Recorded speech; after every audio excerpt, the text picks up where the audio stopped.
প্ৰতি সমৰ্থন দিছে এইটো কথাত আপোনালোকে কি ক'ব এই গোটেই বিষয়টো? চাওক, যেতিয়া নিৰ্বাচন আহে তেতিয়া সাধাৰণতে আমি প্ৰচাৰ সভাবিলাকত প্ৰধানমন্ত্ৰী আৰু মুখ্যমন্ত্ৰীয়ে কয় যে অসমত যদি ডাবল ইঞ্জিন চৰকাৰ চলে ৰাইজ উপকৃত হ'ব।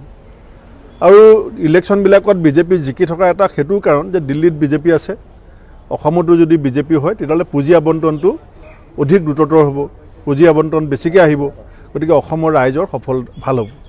আৰু যদি তেতিয়া ইলেকশ্যনৰ সময়ত ক'ব লাগিছিলে যে আমি 3টা ইঞ্জিন মিলি পেলাই চলাম, এটা দিল্লী, এটা দিছপুৰ, এটা ৰাইজ। যদি বানপানী আহিলেও ৰাইজে পইচা দিব লাগে, কোভিড আহিলেও ৰাইজে পইচা দিব লাগে, স্কুল চলাবলৈও ৰাইজে পইচা দিব লাগে, তে মুখ্যমন্ত্ৰীয়ে যে ব্যক্তিগত স্কুল উন্মোচন কৰি আছে তাতো ৰাইজে পইচা লোৱা নাই।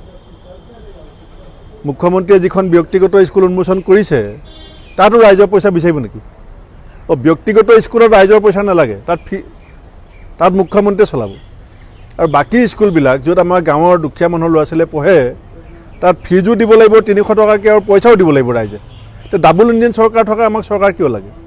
থাৰ্ড ইঞ্জিন যিটো ৰাইজৰ ওপৰতে ভৰসা কৰি কোভিড পৰিস্থিতি নিয়ন্ত্ৰণ হয়, ৰাইজৰ পইচাৰে বানপানীৰ ৰিলিফ যোগাৰ হয়, ৰাইজৰ পইচাৰে যদি স্কুল চলে, তে নিৰ্বাচনৰ সময়ত ডাবল ইঞ্জিন কথাটো যিটো কৈছিলে সেইটো উঠাই লওক চৰকাৰ। আৰু চৰকাৰখনে যে কাকো একো বিশ্বাস নকৰে, কাৰো ওপৰত যে চৰকাৰৰ নিয়ন্ত্ৰণ নাই, চৰকাৰ যে এটা উপায়হীন অৱস্থাত পৰিছে, এই কথাবিলাকেই প্ৰতিফলন হৈছে।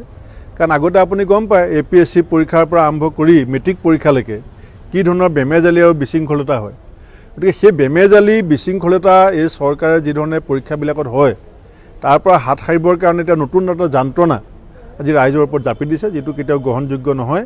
আৰু আমি আশা কৰিম যে চৰকাৰে অন্যান্য যিবিলাক ৰাজ্যত সুদক্ষ প্ৰশাসনতা চলি আছে তাৰ পৰা আমাৰ অসমৰ মুখ্যমন্ত্ৰী হিমন্ত বিশ্ব শৰ্মা ডাঙৰীয়াই শিক্ষা ল'ব লাগে, আৰু ভৱিষ্যতৰ দিনত ৰাইজক কোনো নতুন যন্ত্ৰণা নিদিয়াকৈ ৰাজ্য পৰিচালনাৰ নীতি তেওঁ অনুসৰণ কৰিব লাগে। আৰু দ্বিতীয়তে এটা বিচনা হৈছে নেকি? সেইটো ইতিমধ্যে বিচাৰাধীন। সেইটো মই বাৰে বাৰে কৈ আছোঁ যে যোনে যি কৰ্ম কৰিছে তাৰ ফল পাবই। আৰু মই সিদিনাখনো সংবাদ মাধ্যমত কৈছোঁ যে দ্ৰৌপদীৰ বস্ত্ৰহৰণৰ লগে লগেই দুৰ্যোধনৰ উৰুভংগ হোৱা নাছিলে। গতিকে যেতিয়া যুদ্ধ আৰম্ভ হ'ব, যুদ্ধ ক্ষেত্ৰত তাৰ শাস্তি নিশ্চিত হ'ব। দুজনৰ বিৰুদ্ধে আপোনালোকে ব্যৱস্থা লৈছে ইতিমধ্যে? নহয়, 3জনটো আমি পাৰ্টিৰ পৰা এক্সপেল কৰিলোঁ। আমাৰ বহুতে নাজানে, সেই কংগ্ৰেছৰ বিধায়ক বুলি কৈ থাকে। পাৰ্টিৰ পৰা বহিষ্কাৰ হোৱাৰ পাছত কোনো কংগ্ৰেছী হৈ নাথাকে। কিন্তু বহিষ্কৃত বিধায়কৰ সম্পৰ্কততো পাতিবলগীয়া কথা নাই। বাকী যিকেইজন আছেতো চবেই জানে। ৰাষ্ট্ৰপতি নিৰ্বাচনত ক্ৰছ ভোটিং যে কংগ্ৰেছৰ কেইজনমান বিধায়কে কৰিছে সেইটোতো আৰু লুকাই থকা নাই, আৰু সেইটো বিচাৰাধীন হৈ আছে AICC। আৰু যেতিয়া শাস্তি সময়